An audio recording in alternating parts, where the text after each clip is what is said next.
We did chapters 21 and 22 in the last video, and the main thing from that is that we had the binding of Isaac, where Abraham was asked to sacrifice Isaac to God. He took him up to the mountain, bound him, and was going to sacrifice him. And at the last minute, when he had the knife held, God had said, no, don't. And then there was a lamb caught in the tree, caught in the bushes behind him.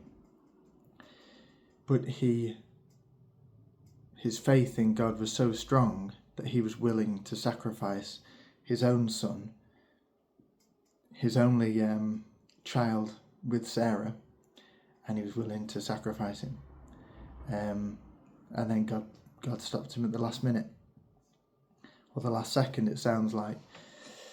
And just reading through the study part of this text, where it talks about why that would be the case, why would God ask him to do that?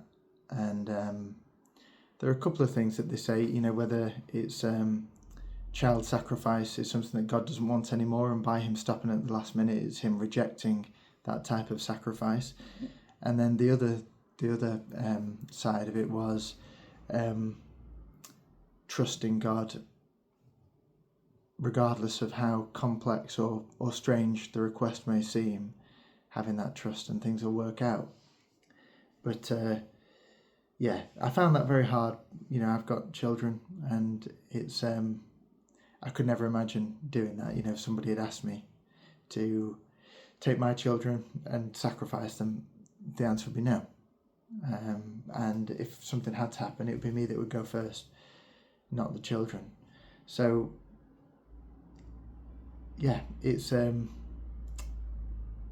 but then it led me to think, if that's my stance on things like that, and I'm going through this journey of discovering the Bible, reading it for the first time, trying to understand it, if I'm going to reject a calling like that, which I would, and that nothing would change that, if someone asked me to hurt my children, I'd say no, and that would be it. So if I'm going to reject things like that,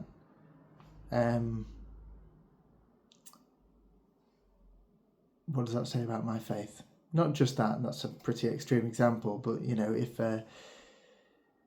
if you get a bizarre request for something from a stranger and it seems to be a strange one, naturally you will say no,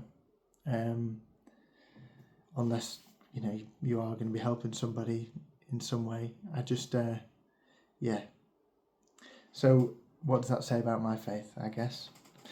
But today we're going to go through chapters 23 and 24. 23. Sarah's death and burial. Sarah lived 127 years. These were the years of the life of Sarah, and Sarah died at Kiriath Arba, that is Hebron, in the land of Canaan. And Abraham went in to mourn for Sarah and to weep for her. And Abraham rose up from before his dead and said to the Hittites, I am a stranger and a sojourner among you. Give me property among you for a burying place, that I may bury my dead out of my sight. The Hittites answered Abraham, Hear us, my lord, you are a mighty prince among us. Bury your dead in the choicest of our sepulchres. None of us will withhold from you his sepulchre, or hinder you from burying your dead. Abraham rose and bowed to the Hittites, the people of the land, and he said to them, If you are willing that I should bury my dead out of my sight, hear me, and entreat for me Ephron the son of Zohar, that he may give me the cave of Machpelah, which he owns. It is at the end of his field. For the full price let him give it to me in your presence as a possession for a burying place. Now Ephron was sitting among the Hittites, and Ephron the Hittite answered Abraham in the hearing of the Hittites, of all who went in at the gate of his city, No, my lord, hear me. I give you the field, and I give you the cave that is in it. In the presence of the sons of my people I give it to you. Bury your dead. Then Abraham bowed down before the people of the land, and he said to Ephron in the hearing of the people of the land, But if you will, hear me, I will give you the price of the field. Accept it from me, that I may bury my dead there. Ephron answered Abraham, My lord, listen to me. A piece of land worth 400 shekels of silver. What is that between you and me? Bury your dead." Abraham agreed with Ephron, and Abraham weighed out for Ephron the silver which he had named in the hearing of the Hittites, 400 shekels of silver, according to the weights current among the merchants. So the field of Ephron in Machpelah, which was to the east of Mamre, the field with the cave which was in it, and all the trees that were in the field throughout its whole area, was made over to Abraham as a possession in the presence of the Hittites, before all who went in at the gate of his city. After this, Abraham buried Sarah his wife in the cave of the field of Machpelah east of Mamre, that is Hebron, in the land of Canaan.